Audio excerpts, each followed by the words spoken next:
Hi everyone, నేను మీ Naveen Kumar. Today I will show you how to install and connect to Oracle database. మీకు screen మీద కూడా steps అనేవి డిస్ప్లే అవుతూ ఉంటుంది. నేను ఏం చెప్తున్నానో అది దాన్ని బట్టి కూడా మీరు ఫాలో అవ్వచ్చు.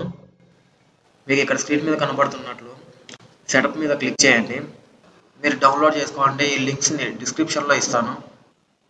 ఈ సెటప్ మొత్తం కంప్లీట్ అవ్వడానికి మీకు 2 to 3 minutes పడుతుంది based on your system configuration. ఇలా మీరు maximum first 2 steps next click చేసి తర్వాత మెయిన్ పాస్వర్డ్ ఉంటుంది.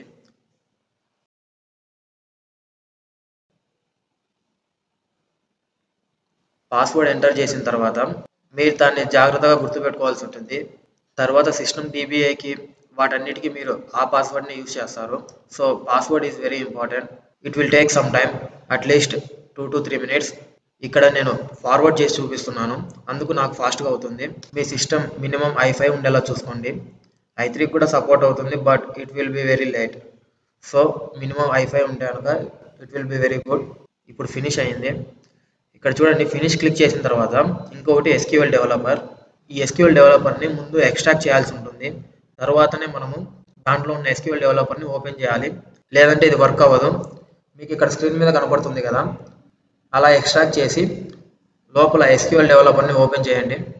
దానికంటే ముందు SQL ప్లస్ని ఓపెన్ చేయండి కమాండ్ ప్రాంప్ట్లో. సేమ్ యాజ్ ఇట్ ఈస్ మీకు స్క్రీన్ మీద డిస్ప్లే అవుతుంది కదా, అలా టైప్ చేయండి. ఇక్కడ చూడండి, నాకు ఒక ఎర్రర్ వచ్చింది.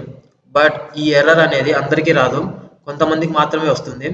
అలా వచ్చినప్పుడు same as it is CMD ప్రాంప్ట్లో మీన్స్ కమాండ్ ప్రాంప్ట్లో ఇలా మీరు టైప్ చేయండి. నేను అది చూపిస్తాను మీకు ఎలా టైప్ చేయాలనేది. మీకు ఈ ప్రాబ్లం రిజాల్వ్ అవుతుంది. జస్ట్ ఓన్లీ వన్ కమాండ్ ఉంటుంది, నెట్ లోకల్ గ్రూప్ ORA_DBA. మీ యొక్క సిస్టమ్ నేమ్ని ఎంటర్ చేయండి.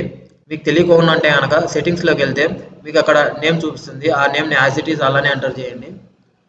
ఎంటర్ చేసినప్పుడు ఇలా మీకు కనెక్షన్ చూపిస్తుంది, కనెక్టెడ్ సక్సెస్ఫుల్లీ అని చెప్పి. తర్వాత మళ్ళీ మీరు రన్ చేయండి SQL ప్లస్ని. మీకు ఇక్కడ స్క్రీన్ మీద కనపడుతుంది కదా కనెక్టెడ్ టు అని, అలా మీకు వస్తేనే మీకు సక్సెస్ఫుల్ అయినట్లు. ఇప్పుడు ఇవన్నీ క్లోజ్ చేస్తున్నాను. ఇప్పుడు SQL డెవలపర్ ఓపెన్ చేసి SQL డెవలపర్ని ఆన్ చేయండి. దీనికి మీకు టైం ఏం పట్టదు, ఇది ఇన్స్టాల్ అవ్వడం కాదు, జస్ట్ రన్ యాజ్ అడ్మినిస్ట్రేటర్లో ఓపెన్ చేస్తే కనుక మీకు ఓపెన్ అవుతుంది. Now it started. మ్యాక్సిమం ఎక్కువ ఒరాకిల్ని యూజ్ చేస్తుంటారు, అందుకే నేను ఒరాకిల్ని చూపిస్తున్నాను. అక్కడ మీకు ప్లస్ సింబల్ కనపడుతుంది కదా, ఆ ప్లస్ సింబల్ మీద క్లిక్ చేసినప్పుడు ఇక్కడ మీరు ప్రజెంట్ నేను సిస్టమ్ అని ఇస్తున్నాను, మీ ఇష్టం ఏదైనా ఇవ్వచ్చు, బట్ సిస్టమ్ అనే ఇవ్వండి. తర్వాత మీ యొక్క పాస్వర్డ్ ఎంటర్ చేయండి. పాస్వర్డ్ మర్చిపోతే కనుక మీకు చాలా ప్రాబ్లం అవుతుంది. So same as it is screen మీద కనపడుతున్నట్లే మీరు ప్రాసెస్ని ఫాలో అవ్వండి.